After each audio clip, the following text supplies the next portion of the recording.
Ryan Cooper is a young CEO who built a multi-million-dollar company from scratch. He had the cars, the suits, and the respect everyone wanted. But behind the success, Ryan had enemies. People inside his own company who smiled to his face while planning his fall. And when the storm finally came, the only person who stood by him was a waitress he barely knew. Welcome to Deep Whispers, the place where every story whispers a truth, a lesson, or a secret waiting to be heard. From tales of love and betrayal to power, pain, and redemption. If you love stories that make you feel, think, and dream, then you're in the right place. Hit like, subscribe, and join a world where every whisper tells a story.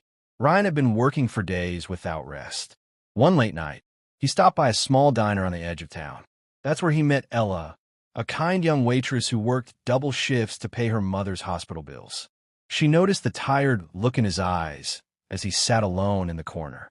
"Rough day?" she asked with a small smile. Ryan chuckled softly.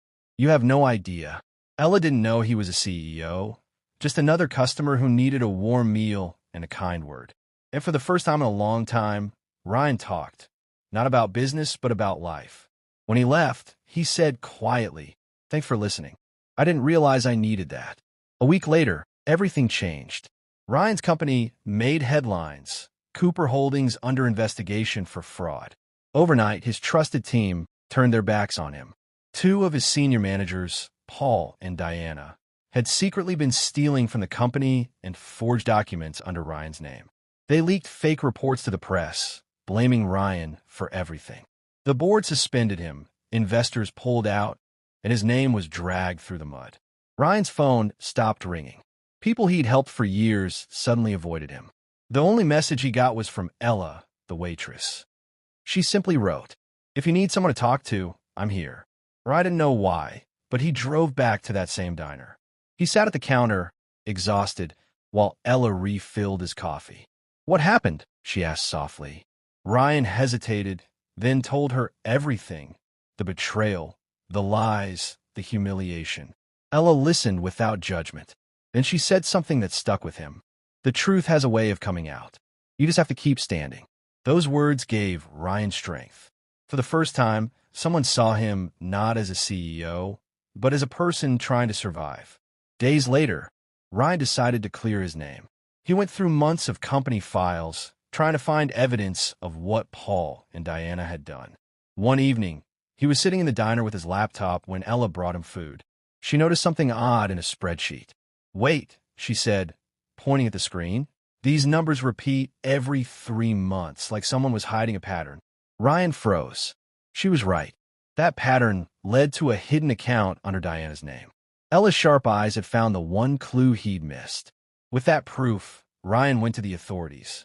After weeks of investigation, Paul and Diana were arrested for fraud and forgery. Ryan's name was cleared. When the company offered him his position back, Ryan accepted, but things were different now. He no longer cared about just profits and power. He cared about people, especially the one person who stood by him when everyone else walked away. One morning, he walked into the same diner, but this time, not as a customer. He handed Ella an envelope. Inside was a letter that read, "This diner now belongs to you. Consider it a small thank you for saving me, in more ways than one." Ella was speechless. "Ryan, I can't accept this." He smiled. "You can. You believed in me when no one else did." Months later, the diner had been renovated and renamed Ella's Place. Ryan became a frequent visitor, sometimes helping out behind the counter, joking with customers. One evening, as the sun set outside, Ryan said, "You know, you taught me something important. That kindness doesn't need a title." Ella smiled. "And you taught me that not all powerful people forget where they came from." They laughed together, the kind of laughter that comes after long storms. And for the first time, both of them knew they weren't just survivors. They were each other's new beginning. Sometimes, the people who save us aren't the richest or the strongest.